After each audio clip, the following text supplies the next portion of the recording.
Hi, Caroline Kearney here at Powell Arts, and I'm sitting with the terrific artist Lexi Nason in front of her two pieces, which will be in our Changelings exhibit from now through November 20th. Lexi, can you introduce us to your pieces?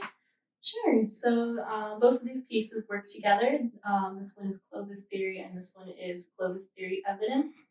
And it's sort of based upon the idea of little versus big, and then the inverse of that. And if you'd like me to talk about the subject and where it came from as well, Yeah, that would be great. I had taken some classes at Rowan where we talked about Clovis theory and like Native North American history and archaeology and all the processes and things involved with that.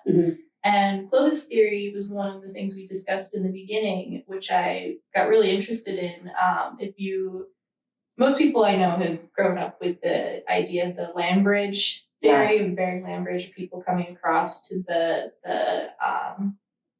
coming to North America and then coming down. Yes. Yeah. And there's some evidence that has come up within the last so many years that shows that people were here and existed prior to that. Yeah. And there are people who built their whole careers on the idea that the Bering Land Bridge and Clovis theory is correct. And there's evidence that shows otherwise. So it's sort of like there's a bit of a pushback against it. So this is sort of a representation of the man who discovered Clovis theory or sort of coined it, and then people who are trying to push for the new evidence. So we have a little archaeologist. Yeah. And then that's E.B. Howard, correct? Yes, this is E.B. Howard, Clovis first, his early man theory. I tried to incorporate all of that to sort of show who he is and what he's about. So it's the little guy versus the big butt guy. He's trying to, show his evidence and he's being held down by the thumb. Yeah. And on the opposite end here, we have E.B. Howard is now the small guy versus all of the evidence. The giant evidence.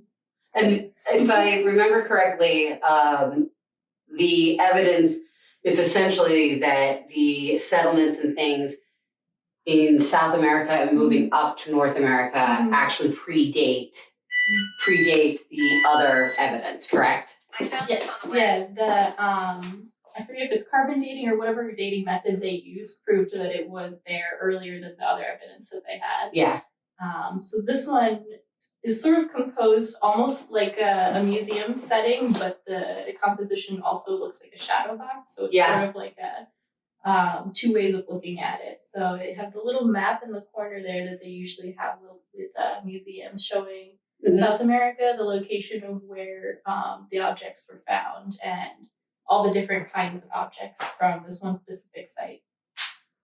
I love the juxtaposition between big to little and then little to big because I like the idea that his size trumps his evidence, but their evidence trumps his size. That's I find one of the things very interesting in all of your pieces is there's always some sort of witty detail that kind of contextualizes the whole piece. If you haven't seen any of Lexi's other work, she's very good with like storytelling, and your pieces in our last show were like one was a lanternfly that had a bottom that was lantern, and the other were moths approaching, going out in the town. I think that you tell beautiful stories in them. Is that do you find that storytelling is your main goal in these, or if not, what is your main goal? Partially. I enjoy storytelling.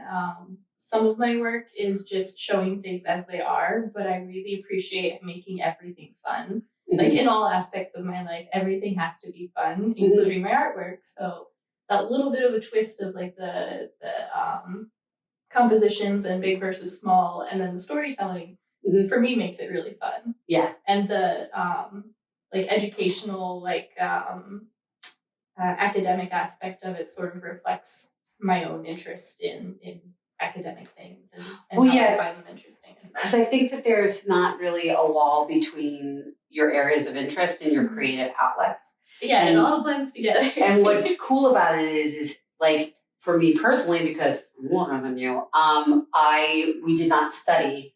We studied Clovis as the standard, right? So I actually researched all of this. We my mom and I, because she is a little bit older than me, we researched this when we were going through it. And what's interesting is it's fun, it's interesting, and through your interest, I became interested. Oh, good. And so I love that aspect of your work. This is actually the first piece of yours that I've seen that wasn't gouache. So do you still prefer gouache, or do you prefer this is oil, correct? This is actually acrylic. Oh, okay, thank you. Or do you prefer acrylic, It depends. If I want to have everything flat and smooth, I'll do gouache. I can do gouache a little bit smaller. It's easier to get tiny details with that and get blending better. Mhm. I've also worked more with gouache recently, so I feel more comfortable with that material now than I do with others. But I also have grown up using acrylic, so it's like what I used since I was a kid. Was there a reason why you chose gouache for this and acrylic for that? Size. I had a lot more like quantity of acrylic paint to cover the canvas. Yeah, that makes sense. And also, generally we think of acrylics and oils as being, I know some people do miniatures, but being a little bit more sizable than, say, a watercolor or a gouache. Well, not only that, when you look at the tradition of one's a portrait, yeah, and the other, it looks like something you would find in a museum exhibition. So about like from natural history. So for the portrait, you went to acrylic, and for the museum exhibition piece, that's more of an illustrative piece. You did the gouache. And from a technical standpoint too, if I were to do this in gouache at the same size, it would be much harder to get the colors to be as flat and as matte and not transparent. It's very hard to get gouache to be one solid shade across a large space. Yeah. It takes a lot of practice, and it's still difficult for me sometimes. Oh yeah, I'm impressed with your skill with gouache.